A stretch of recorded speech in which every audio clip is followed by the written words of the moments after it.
हर हर महादेव, जय भोलेनाथ। दोस्तों आइए जानते हैं कुछ बहुत ही महत्वपूर्ण बातों के बारे में, बहुत ही महत्वपूर्ण उपायों के बारे में, जानकारियों के बारे में। पूज्य गुरुदेव के श्रीमुख से उन्हीं की कथा के दौरान जब वो बता रहे थे, तो कुछ अंश को मैं यहाँ प्रस्तुत कर रही हूँ।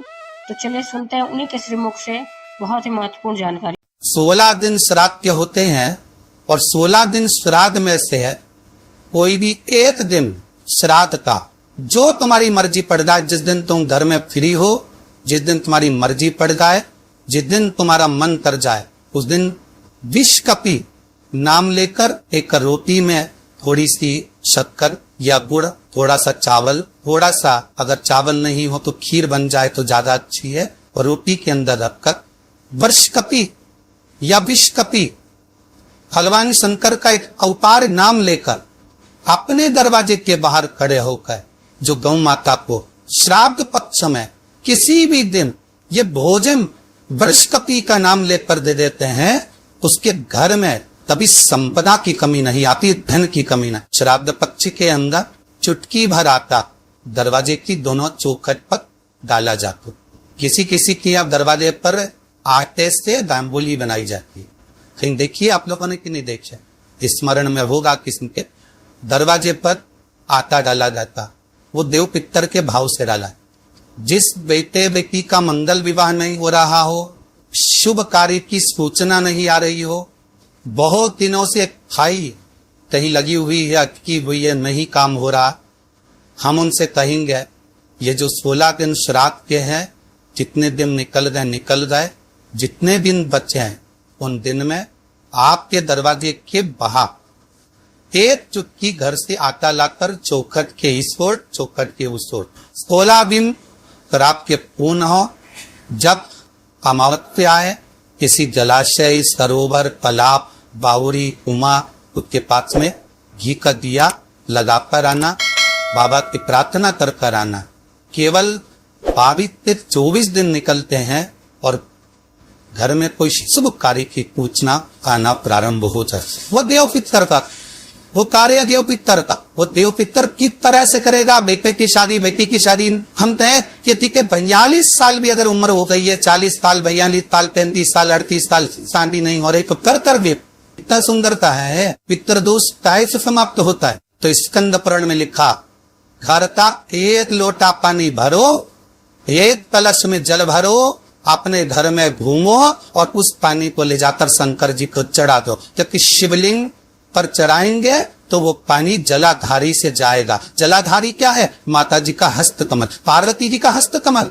तो ये संपूर्ण जब शिव परिवार वहीं पर है, तो तुम जब पानी चढ़ाओगे तो वो पार्वती को लगेगा, और पार्वती इतनी खुश होती है कि पितरलोक अपने पितरों को कहती, अपने पिताजी को कहती है, पिताजी इसके घर का जल मेरे पास में आया है, इसके पितरों को दे देना। शिव महापुराण की कथा कहती है, अग्नि पुराण कहती है, स्कंद पुराण कहती है कि शंकर पर एक लोटा अगर पानी आप प्रतिदिन चढ़ा रहे हो तो पितरों को तर्पण की भी जरूरत नहीं पड़ती, क्योंकि उनको पानी स्वयं पार्वती जी अपने पितरलोक में भेज देती। क्यों दी जाता कौआ को भोजन? सात पुच्छ में कौए को भोजन क्यों दिया डर? क्यों छत पर इलाकर रोटी का टुकड़ा डालते?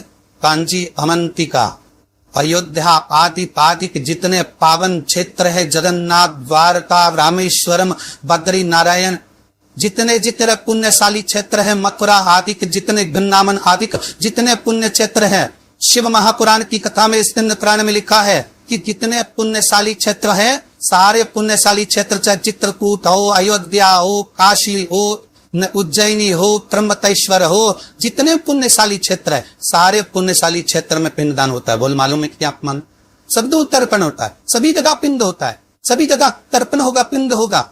तो श्राद्ध पक्ष में तुम इतनी सारी जगह जाकर तर्पण कर सकते हो क्या? जम के बोलिए, नहीं कर सकते। इतनी सारी जगह जाकर पुण्य कर सकते हो क्या? नहीं कर सकते। इतनी सारी जगह जाकर तुम ब्राह्मण को भोजन करा सकते हो क्या? नहीं। इतनी सारी जगह जाकर ना पिंड दे सकते, ना तर्पण कर सकते, या पुण्य कर सकते। अब ये 16 दिन में इतने तीरथ कितने हजारों में तीरथ, इतने तीरथ में जाकर कहाँ पुण्य करोगे, कहाँ पिंड दोगे? तो उसका एक निर्णय निकाल दिया कि पितरों के देवता आर्यमा कौए पर कायदे बैठता है, कौए पर।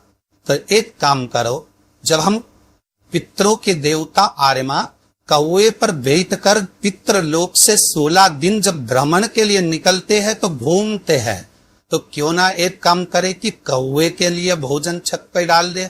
हमारे छत का कौवा जब अन्न का भात ग्रहण करेगा, पितरों के देवता को बिठाकर जब घूमने के लिए निकलेगा, तो जहां जहां घूमने जाएगा, जब जब बीच में कोई तीर्थ पड़ जाएगा, तो वहां के पिंडदान का फल हमको मिल जाएगा। इसलिए कौवे को भोजन कराया जाए। एक कौन सी सब्जी होती है जो पितृ पक्ष में ब्राह्मण को भोजन कराते समय नहीं बनाई जाती? एक तो कोमड़ा, दूसरा पत्ता गोभी, जो बंद गोभी होती है ना, वो बंद गोभी जो की ना पत्ता पत्ता वाली, उसकी भी सब्जी पितरों के ब्राह्मण अगर भोजन करता है तो उसमें नहीं बनाई जाती। एक कुमड़ा, ये जो पेठा बनता है ना कुमड़ा का, ये भी श्राद्ध पक्ष में नहीं खिलाया जाए। ब्राह्मण के भोजन में श्राद्ध पक्ष में सबसे ज्यादा जरूरी है दूध की खीर, दूसरा कुरई या गिलकी का भोजन, या तो सब्जी बनाओ या भजिया बनाओ, कुछ भी बनाओ। तीसरा मांस की दाल का भोजन, उड़द की दाल का भोजन, उड़द की दाल का या तो दही बड़ा बना लो, इमरती बना लो, या फिर बड़ा बना दो, या पकौड़ा बना लो, पर उसका भोजन होना जरूरी है। 3 भाग दूध का भोजन आहुतों के हिस्से में चले जाता, गिलकी और तुरई का भोजन पित्तों के हिस्से में चले जाता, मांस की दाल का भोजन, उड़द की दाल का भोजन प्रेतों के हिस्से में चले जाता। इसलिए यह 3 भाग का भोजन ब्राह्मण जब श्राद्ध पक्ष का भोजन करे तो उसमें बनाना जरूर। यही कोई तो कमा रहे हो, सवार वारे का चल रहा है, घर में कोई बीमार बना हुआ है, घर में कोई तकलीफ आ रही है, कष्ट आ रहा है, तो केवल ये ही हम करना है कि हमें शंकर भगवान को एक नूक का जल समर्पित कर। परंतु श्राद्ध पक्ष के अंदर 16 श्राद्ध के 16 महीने में से ये भिन्न भी थी। अगर हमने एक ही पानी का कलश तक एक ही लोटा है, ऐसा नहीं भी तुम्हें 27 बार पानी भर के चढ़ाना, लोटा है यही है, कलश एक ही है, और उसको धीरे धीरे धीरे धीरे कर पर 27 बार छोड़ दिया जाता है। उस शिव महापुराण की कथा कहती है कि अगर रोज हमारे पितरों को, रोज हमारे पूर्वजों को अगर हमने तर्पण भी नहीं दिया है, जल भी नहीं दिया है, और शंकर भगवान को 27 बार जल का हाथ समर्पित करते अपने पूर्वजों के लिए है, तो हम नहीं भी दे पाए तो एक बार सुझाव देवता जल हम आपके पूर्वजों को प्रदान कर दे। 3 सफेद फूल, 3 चावल के दाने एक कटोरी में अपने दरवाजे के नजदीक में अंदर क्यों उसको रखो। किसी भी दिन जब तुम्हारा मन पड़ जाए, श्राद्ध पक्ष में करने के लायक ही बस तुम्हारा बेटा कंपटीशन एग्जाम में बेटा परीक्षा दे रहा हो, नौकरी के लिए अप्लाई कर रहा हो, या उसको कोई कुछ पाने की ललकता है वो नहीं कर पा रहा, या दुकान व्यापार व्यवसाय के लिए कार्य कर रहा है पर उसका नहीं जम पा रहा, कोई लोन लेने के लिए अप्लाई कर रहा है नहीं जम पा रहा, तो 3 सफेद पुष्प और 3 चावल के पितरों की 3 बेटियां मैना, कन्या और कला, नाम बोलिए फिर से, मैना, कन्या और कला, पितरों की 3 बेटियां। इन 3 बेटियों का नाम लेकर दरवाजे के पास में कटोरी पूरा कर, जो बेटा जो बेटी जो कंपटीशन एग्जाम में बैठ रहा है या कुछ ना कुछ करने की उनकी ललकता है, उस बेटा बेटी का नाम स्मरण बोलता बोलता उसी चावल और पुष्प को बाबा देवादिदेव महादेव के मंदिर में भगवान श्री नंदीश्वर को स्पर्श कराकर शिव जी की अशोक सुंदरी वाली जगह, अशोक सुंदरी की जगह मालूम है ना सबको, अशोक सुंदरी का स्थान अशोक सुंदरी वाली जगह पर उसको समर्पित कर 3 महीने के अंदर बाबा देवादिदेव महादेव उसकी नैया काल जन्म करेगा निश्चित।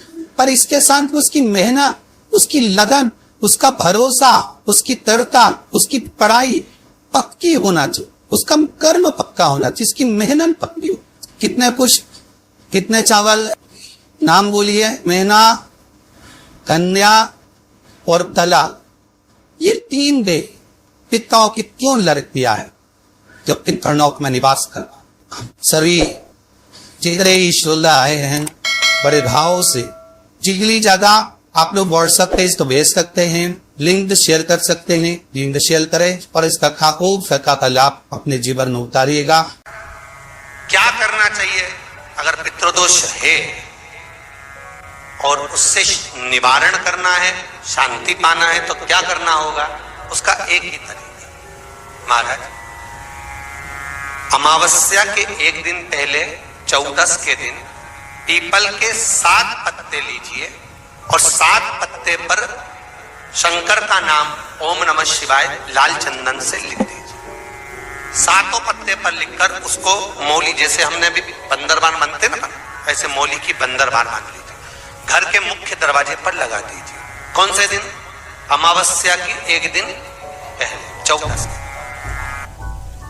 अमावस्या के दिन दोपहर के 12 बजे उस बंदरवाल को खोल लीजिए, दूध की कटोरी कच्चे दूध की हाथ में ले लीजिए और पत्ते का, पीपल के पत्ते का अग्रभाग उस दूध में डुबो दीजिए और उसको ले जाकर पीपल के पेड़ के नीचे ऐसा कैसा ही विसर्जन कर दीजिए। कटोरी वापस लेकर आ जाइए। मात्र 2 अमावस्या करोगे, आपके घर का पितृदोष समाप्त होगा, लक्ष्मी बढ़ेगी, घर से रोग समाप्त होगा और घर में प्रेम बढ़ेगा। पितृदोष को समाप्त करने का इससे सुंदर कोई तरीका ही शिव कर सकते, शंकर के साथ। कई लोग कहते हैं कि श्राद्ध पक्ष आ गया, ये कर लेना चाहिए तो प्रेत योनि से मुक्ति हो जाएगी। पितरों की शांति के लिए ये कर लेना चाहिए तो पितृ मुक्त हो जाएंगे। पहले तो एक बात अच्छे से समझ लो, पितृ मुक्त नहीं होते, उनकी शांति होती। क्या होती है? जम के बोलो जरा। उनकी शांति होती है। जब आप किसी तीर्थ में स्नान कर रहे हो, जब आप किसी तीर्थ में हो, स्नान कर रहे हो, पुण्य कर रहे हो, सत्कर्म कर रहे हो, भजन कर रहे हो, कीर्तन कर रहे हो, मंत्र जाप कर रहे हो, तो उसका एक अंश, एक भाग हमारे पूर्वजों के खाते में, हमारे पितरों के खाते में जाता है, उनके खाते में पहुंचता है, ये निश्चित है। आपने किसी ब्राह्मण को भोजन कराया,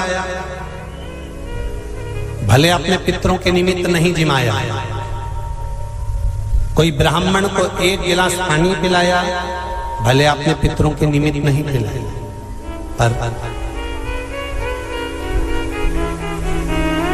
आपका एक अंश उसके खाते में चला जाएगा। उससे क्या होगा? पितरों की शांति। और समझ लो, गया जी में पिंडदान कर देने से क्या पितृ मुक्त हो जाते हैं? बद्रीनाथ जाकर कपाल क्रिया करने से क्या पितृ मुक्त हो जाते हैं?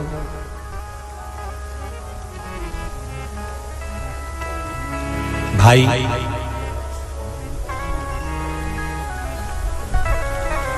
गया जी जाना तो वहां के पंडा जी से पूछना, हम यहाँ पिंडदान कर देंगे तो क्या वो मुक्त हो गए? पंडा जी कहेंगे, आप अपने पूर्वजों को गया का पिंड देकर, उनका पिंडदान कर कर आप उनको भगवान विष्णु के चरणारविंद में छोड़ गए, पर आप घर जाना तो घर पर जब जब श्राद्ध पक्ष आए तब ब्राह्मण को भोजन जरूर करना। भले तुम भूख मत देना, कौवे का मत निकालना, पर एक काम जरूर करना कि ब्राह्मण भोज कराना। उससे क्या होगा?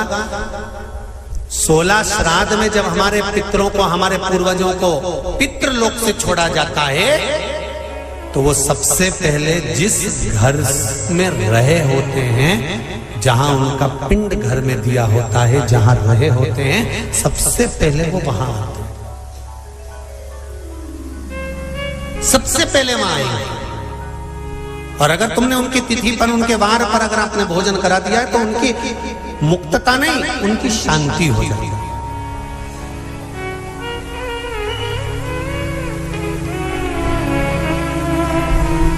पितरों की मुक्ति कैसे है? उनकी मुक्तता कैसे है? प्रेत योनि की मुक्तता कैसे है?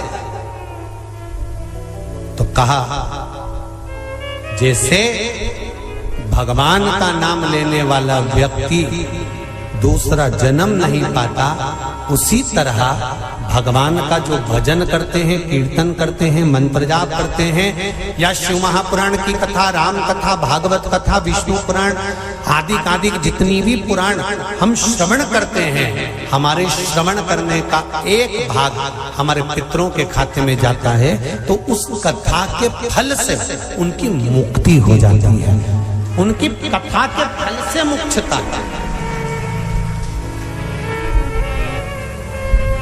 प्रेत योनि से मुक्त हो गया धुंधकारी,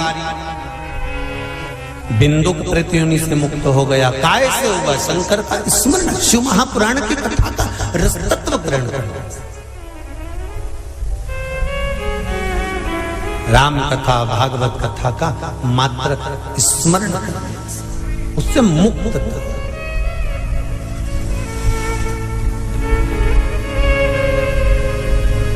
तो उम्मीद करते हैं जानकारी आपको अच्छी और उपयोगी लगी होगी। अगर अच्छी और उपयोगी लगी तो एक लाइक छोटा सा अवश्य करिए।